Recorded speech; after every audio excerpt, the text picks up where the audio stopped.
window and take a moment to stretch or relax for a moment until you're ready to come back, and I'll join you here then.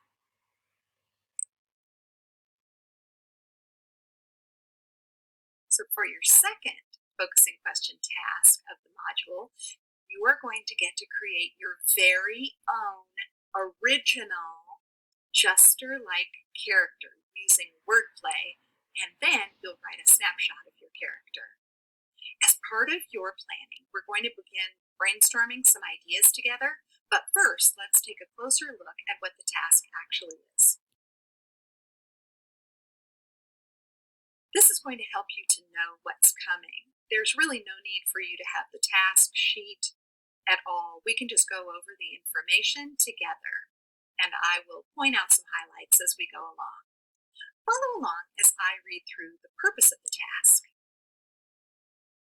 The purpose of the task, which is a character snapshot. This task will give you an opportunity to express your understanding so far of the focusing question: how can writers use wordplay to develop a story's settings and characters?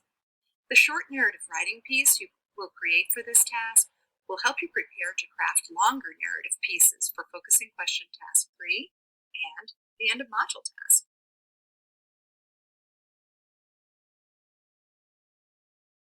Here's an introduction to the task. For the past several weeks, you've been learning how author Norton Juster plays with words to turn concepts like expectations and lethargy into actual places and characters in his novel, The Phantom Tollbooth. Now, think about the imaginary town of Abandon that you've read about and how its name offers clues about what the town and its people, such as Mayor McWhitter, are like. As Milo passes through Abandon, he notices a sign for Abandon Elementary School, whose motto is, "If at first you don't succeed, you might as well give up." Imagine a character Milo might meet at Abandon Elementary School. What might this character be like? What might this character's attitude towards school and learning be? How would he or she look, act, and talk in a way that reveals this attitude and reflects his or her name and the meaning of Abandon?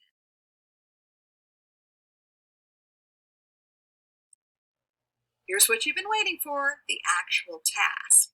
The task itself, or what you'll be asked to do. Ready? Your task is to create a character, a student, a teacher, a principal, or any other school employee that Milo might meet from Abandon Elementary School, whose name is a play on words related to the meaning of abandon. Write a narrative snapshot to describe this character as Milo might meet him or her, to create a vivid picture in your reader's mind of what this character is like. Begin with a brief description of Abandon Elementary School and how Milo meets this character. Then, zoom in and give readers a snapshot of your character using concrete sensory details to capture how he or she looks, acts, and speaks.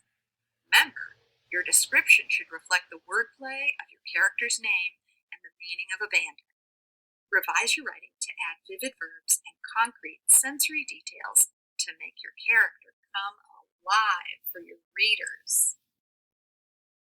You know that I think it's a great way for you to check to make sure you're understanding what you're supposed to do if you can say it in your own words.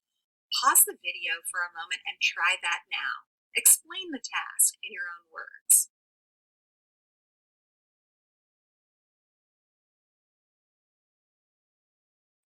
Did you come up with a couple of major ideas, like inventing a character whose name is part of wordplay that reflects the concept or idea of abandon?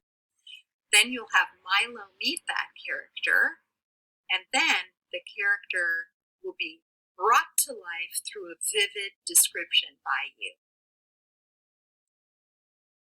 Okay, you'll need handout 12A for the next part of the lesson, so please have that handy.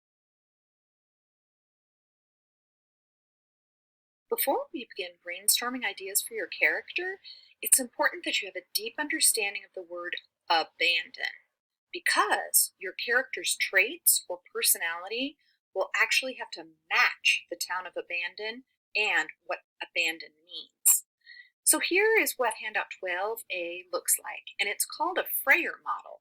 And it is one really nice tool that you can use to think more deeply about a word or even a concept or idea. So here is handout 12A, which, as I mentioned, is called a Frayer Model. And it has 4 boxes. We're going to put the word abandon here. It has the definition, characteristics, examples, and believe it or not, non-examples. If you can think of what a word doesn't mean, it really helps you understand the meaning more deeply. But I wanted to show you something. I actually thought, because this is such a good tool, I made my own Frayer model, just like I make the 6A and the other handouts. I can make samples for myself to put in a notebook or someplace else. You can use this anytime for anything you want to be working on. So I reminded myself that it's handout 12A, and the word we know is abandon for sure. And the definition is, let's put this in here. We know this already, but this is what we need to write. To leave something or someone abruptly, that means suddenly, with no intention of returning. So record the definition of abandon in this top box definition.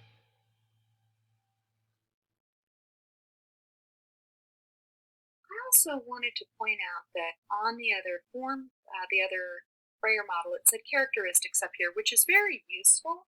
But I think for our purposes, we can actually refer to synonyms, which are words that have basically the same meaning. How does that work? So, some synonyms for abandon are things like to quit. This is a cool word. To forsake. You can impress somebody by saying that. To leave behind. How about give up? Stop. Vacate. Here's another good one. To desert. Not like the dessert that you eat, but to desert something, which means leave it behind or abandon it. Great. So I want to come up with a couple of examples, and we actually have some really good examples from the stories that we've read about the imaginary town of abandon. So I used a couple of those. I thought about Milo and Talk drove by and saw those unfinished businesses and buildings that people had abandoned. I also remembered, that was so funny, where the kids were playing baseball and they just left in the middle of a game. Wow. You could think of other things that are not from the stories we read. For example, what if you left food cooking? Can you imagine what a disaster that might turn out to be, and just left it? Might cause a fire or some horrible, horrible mess at the very least.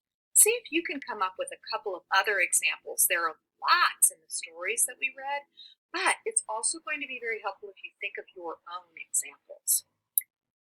And finally, non-examples, great way to help you think through whether you understand the word fully, because if you can think about what abandon is not, it helps you really deeply understand what abandon is. So I thought of some non-examples. This is not abandoning something. How about finishing your homework? I'm just going to put an exclamation point there because that's a great one. How about keeping a job for a long time? You know what else this makes me think of that's really nice? Is to remain friends with someone for a very long time. What other examples can you think of that are actually non-examples, not examples of abandon? So it would mean the opposite of quitting, staying there for a long time. Think about those and add those to your Frayer model, and I'll see you back when you finished that. Do you remember when we met Mayor McQuitter? You've seen how the concept of abandon is reflected in her looks, her actions, and her words. Now you're going to begin thinking about how the concept of abandon might be reflected in a character who's either a student, a teacher, a principal, or some other employee of abandoned elementary school. So get ready to begin brainstorming ideas for your own character and planning your character snapshot with your classroom teacher. You, of course, would not live in abandon. So stay focused on your work and complete your tasks. Oh, I'd love to hear about the great ideas you have for your abandoned characters and which ones you decide to. Next, I would like you to start working on your 12B Snapshot Planner. Find in your workbook this page, or you find it in Notability under Today. And what I would like you to do is to follow steps 1 and 2 to help you develop your character from abandoned elementary. So, first, what you're going to decide what you want to write about. A student, teacher, the principal, or maybe a different school employee. We've got, think of different people that work at the school. We've got janitors, we've got tech people, we have nurses, lunch ladies.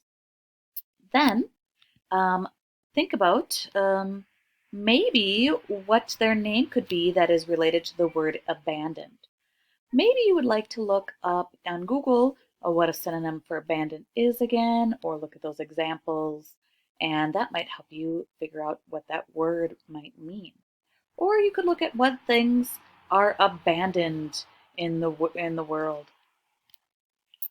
Now, think about your inner qualities or his or her traits or personality. What does he or she like? What are her or his beliefs and attitudes about school and learning? Remember, your character's inner qualities should relate to the meaning of the word abandon. Okay, so how do they feel about the school? Then think about the outer or physical characteristics or traits. Think about the gender, age, physical appearance, and how might you reinforce this idea of wordplay in your character's name through that physical characteristic? Continue then thinking about those actions and words. How would that character show, not necessarily tell, about what your character is like? So how might they behave or act in a way that reveals the traits or the nature, especially those attitudes and beliefs? And what maybe words would they say that would help reveal what they are like or their beliefs about school? When you're done, please turn this in to Schoology or take a photo of both pages. Bring to life.